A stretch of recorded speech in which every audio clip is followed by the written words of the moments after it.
Good morning, class, and welcome back to Mathalento YouTube channel, your channel for Philippines K-12 math lessons. Let's learn together. Sa mga hindi pa nag-subscribe po, can subscribe and click the notification button. Kapag hindi, ibabagsak kita. Kaya sinasabi ko sa iyo, mag-subscribe ka na. Pakiclick na lang din po ang notification button para kapag meron tayong bagong update o bagong upload, manonotify kayo. Katulad din po ng pakiusap ko before, please watch the commercials or ads at huwag niyong i-skip para naman ganahan tayong maggawa ng mga lessons at video. Maraming salamat.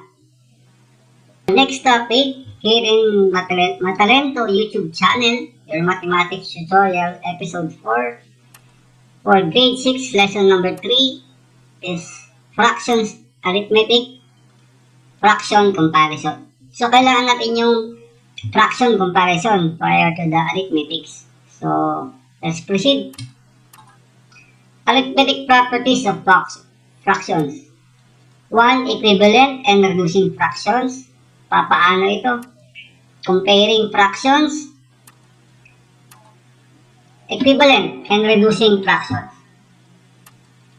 Some fractions may look different, but they are the same. Paano look different? The number, hindi parehas yung mga numerator and denominator, but minsan parehas lang naman sila.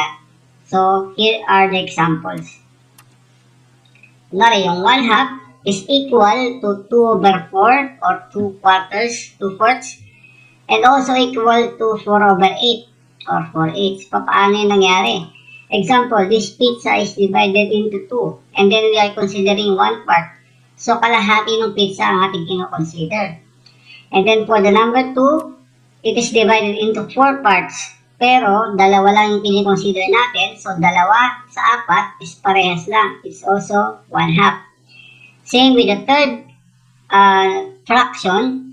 It's divided into 4. So, ang denominator natin is 4. And we are considering 4 pizza. So, kalahati rin ng buong pizza. So, it's almost the same. It's the same as 1/2. And 2/4 and 4/8. Difference lang is yung pagkakadivide ng pizza. Okay? It is usually best to show an answer using the simplest factor. Kunwari, fraction. Kunwari, meron tayong addition, subtraction, multiplication, or division. The final answer, yung pinakamaganda, is pakita natin yung pinaka-simplest fraction, which is 1/2 in this case, 1/2. That is called simplifying or reducing the fraction. Later on the next topic, papakita ko sa inyo paano ginagawa yung pinaka-proseso na yun. For the meantime, now we know that there are fractions which are equivalent, although hindi sila magkamukha sa numbers, sa numerator and denominator. Okay?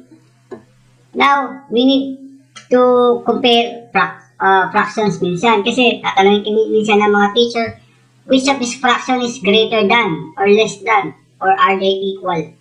So, ganito. Comparing fraction is sometimes needed to determine which fraction is greater or less than the other. Katulad nga na sinabi ko kanina, minsan kasama yan sa mga exams ninyo o tuturo ng mga teachers. We can know this by using cross product. Paano yung cross product? I will make an example.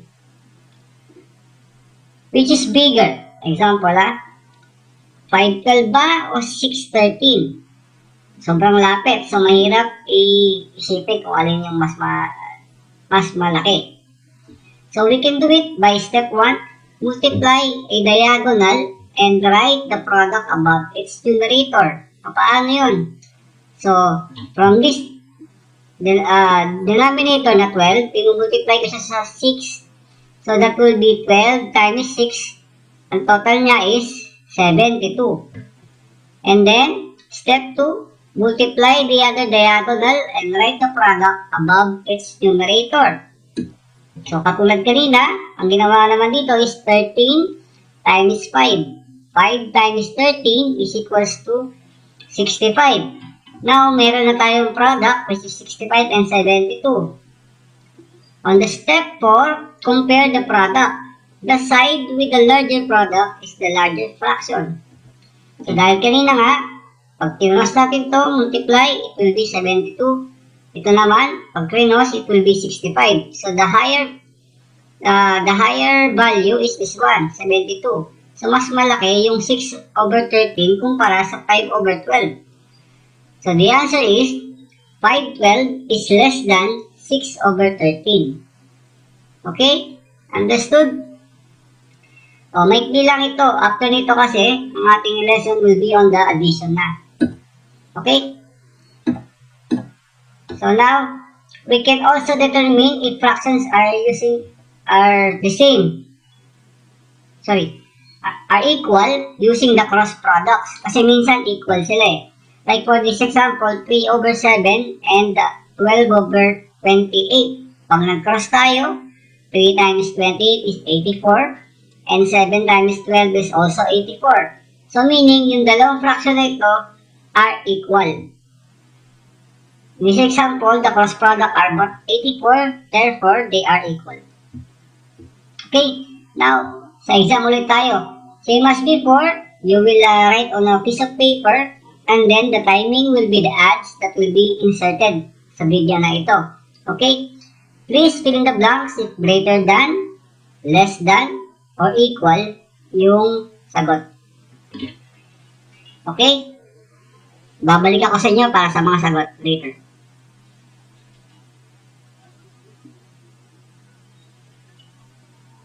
Okay, now, ito na yung mga sagot natin para sa ating test.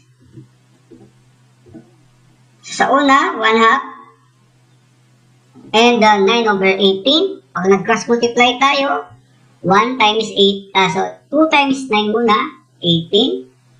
And then 18 times 1 is also 18. Ayun pala. 18 times 1 is 18. 2 times 9 equals to 18. So, yung dalawa are equal. Okay? 3/5 is blank of 6/9. So, again, we will do cross multiply. 9 times 3 is equals to 27. And then 5 times 6 equals to 30. So, ano yung sign? 3/5 is less than 6/9. Okay? Next naman, parehas lang. 5 times 22 is equals to 110. And 10 times 11 is equals also to 110. So, yung dalawa, 22/10 is equal to 11/5. Next is 1/4 blank 2/8. So, yun. 8 times 1 is equals to 8. And 4 times 2 is also equals to 8. So, 1/4 is equals to 2/8. And then the last one, 2/3 blank 4/5. We do cross multiply. 5 times 2 equals 10. 3 times 4 is equals to 12. Therefore, the sign will be less than. 2/3 is less than 4/5. So, yan ang ating mga answer sa mga sagot, sa mga tanong kanina. So, for more questions, please write on the description below kung meron kayong mga tanong, kung may mga gusto kayong ipasolve sa atin. And then, we will do one video for just simply for problem solving. So, again, this is your nagsasaguro, Pags. Let's learn together. Thank you.